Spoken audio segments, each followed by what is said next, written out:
welcome to the Gentleman's Guide to Gaming. You felt no other option. You had to stop off at this town. You were far too tired to keep driving. But this place is strange. It's quiet. You've seen the occasional person drive by, but the traffic is low. So few of the houses have lights on, and it's not that late. Nevertheless, you do have to stay here, and so you pull into a motel. It's not the first time you've had to stay in a motel. Your job takes you all over the place. You're one of the few travelling salesmen that's still out there, driving city to city, plying your wares practically door to door, though these days it's more business to business. You've always found it is more successful to meet people in person when you want to make a sale. Yes, it has resulted in you having some distance from your family. You're not as close to them as you used to be. Yes, it has put a strain on your relationship. All of them, to be quite honest. Yeah, it's been a few months since you last saw your daughter. But a man's got to provide for his family, right? You're already at the front desk of the motel by now, and a lady stands there, cigarette hanging from her mouth. It's barely lit at this point, it's just hanging there. She asks you the obvious question. You here for a room? You decide you're going to be pithy. Say, well, what else is on offer? To your surprise, the woman starts unbuttoning her shirt. And you, whoa. No, I'll have a room, thank you. Yeah, this place is strange. You've passed down this road many times, or you thought you had. You must have got turned around somewhere. You take your motel room, you lay your head down. What was that woman thinking? Well, now you have heard tell before that sex workers can operate at a motel. It must be nothing. Well, maybe that rewards you for being glib. As your head sinks into the pillow,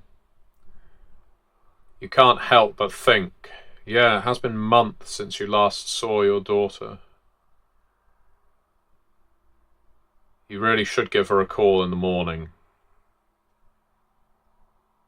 When you wake up, everything has changed. You open the blinds to your motel room. The motel beyond is not how you remember it. There's now a thick, looks like a fog that has descended, but the building itself has a different structure. You have a bell ringing in your head. You feel like there's an alarm going off somewhere, but you're sure that it's in your head. You're feeling sick, clammy. You look at yourself in the mirror. How long have you been asleep? You've got more than a 5 o'clock shadow. You exit the motel room, and something compels you to call out.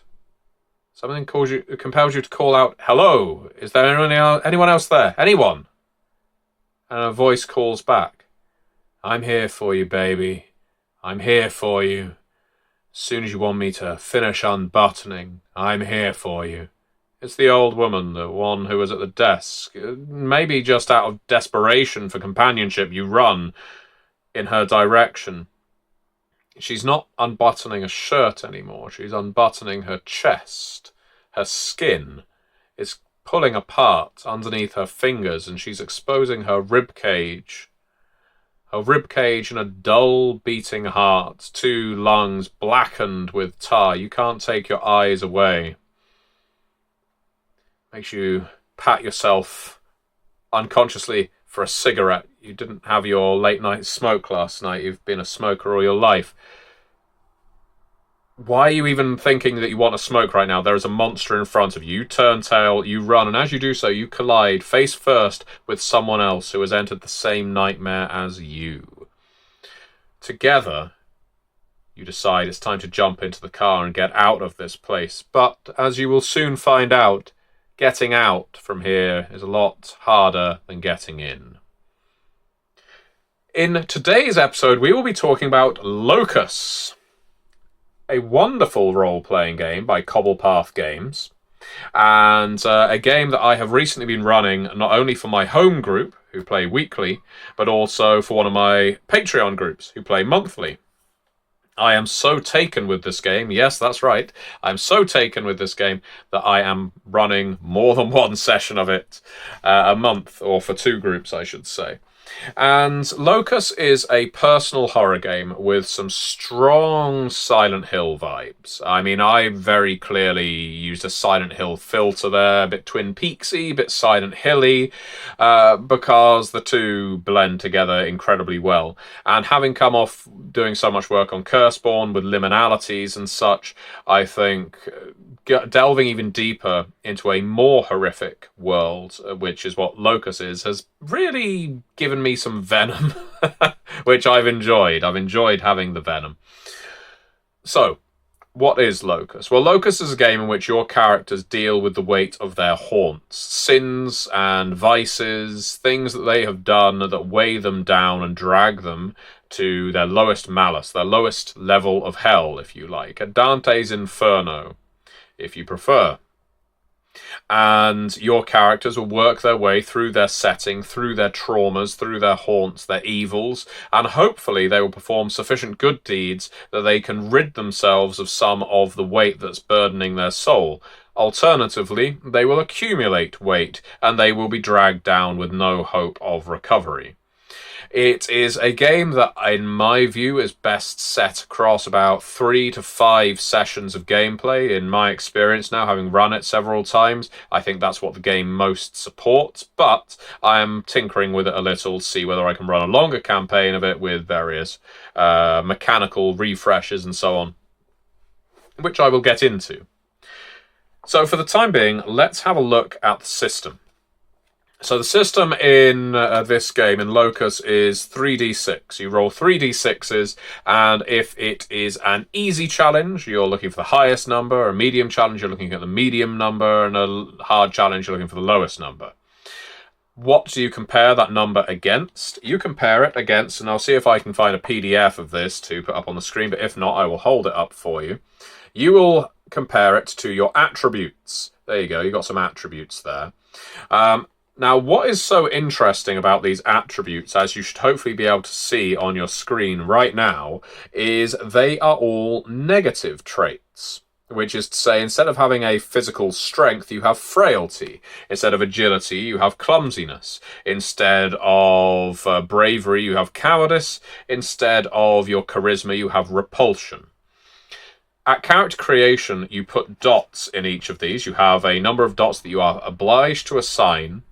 And when you are making a check to see whether you are strong enough to climb over the chain link fence, what you're going to be doing is rolling your 3d6 against your frailty rating. So let's say you have decided that your character is incredibly weak. So you have put 5 dots in frailty, which is the maximum you can assign to any attribute. If this is an easy task, well, good luck anyway, because you've got to roll 3d6 and one of them, the highest die in this case, has to be a 6. Well, it can't be any higher. If it's a medium task, that first 6 doesn't count. You're going to need another 6 to get through. If it's a hard task, well, that's the third 6 you're looking for. Therefore, the more points you have in something, the harder it is to achieve something. To use another example, let's go for your repulsion. You are trying to charm someone. You are trying to seduce the lady who works at the motel. Maybe you are the lady at the motel and you're trying to seduce a new tenant.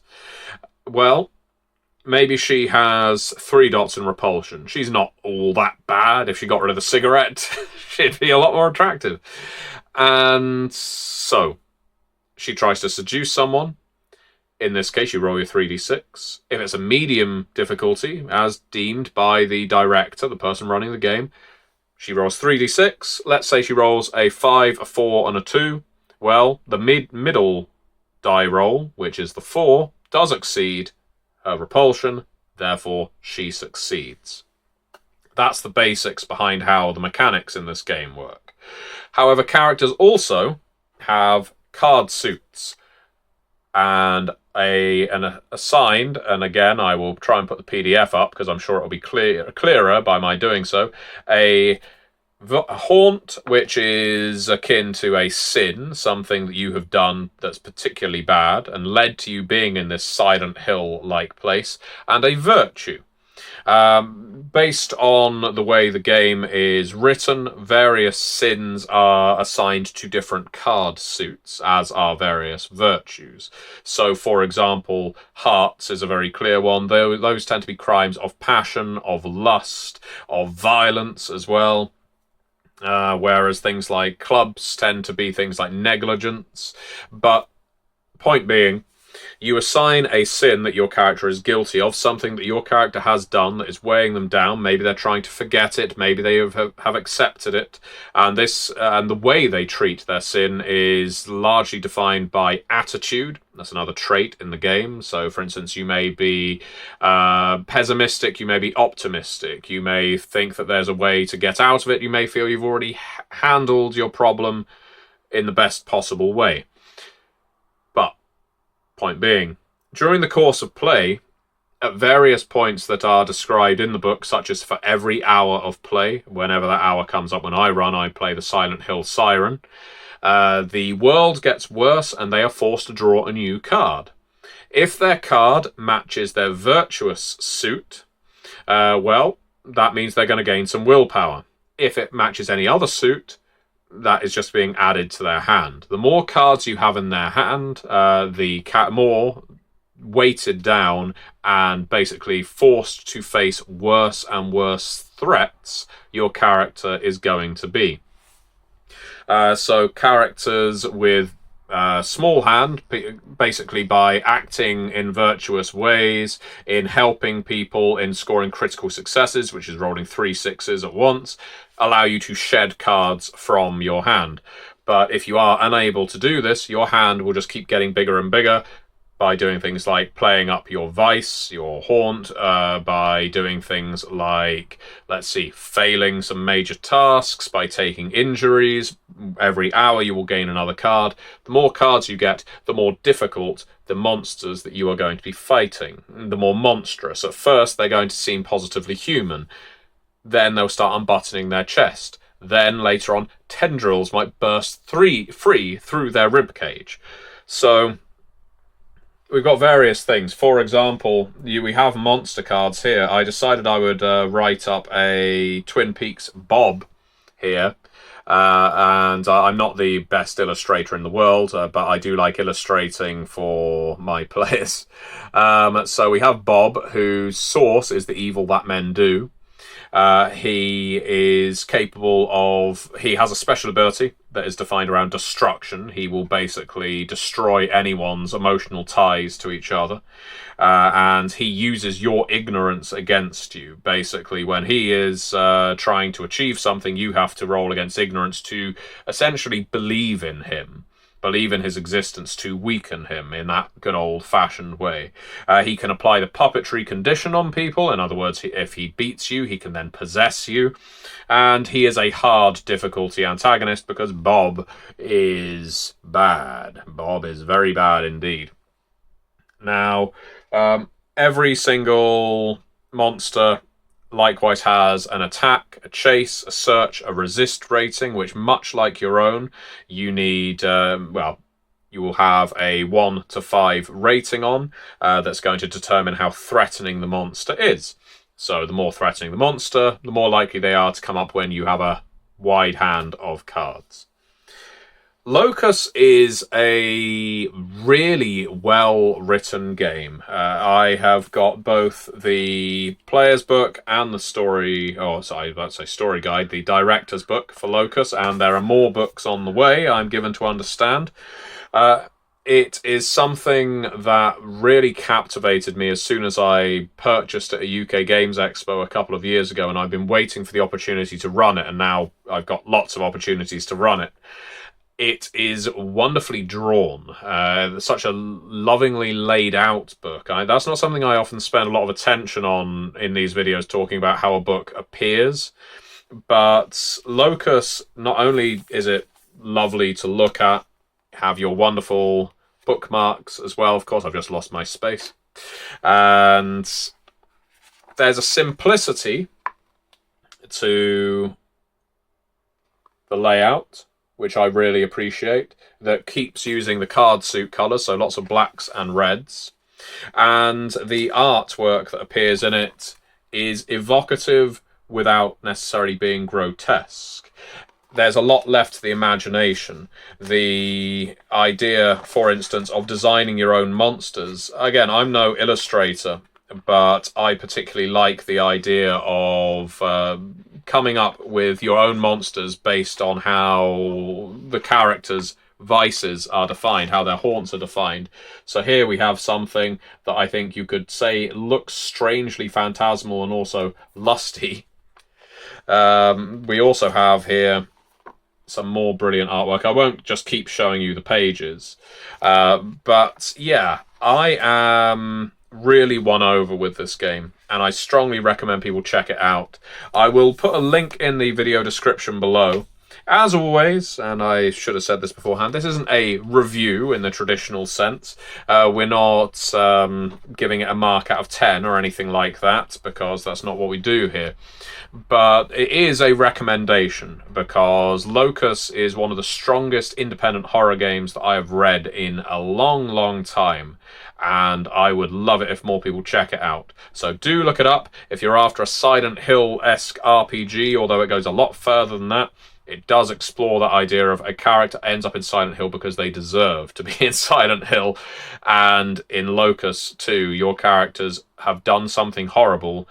Maybe through their actions they can atone for it, but more likely they will be dragged all the way down to hell because of it. Thank you very much for watching, and see you next time.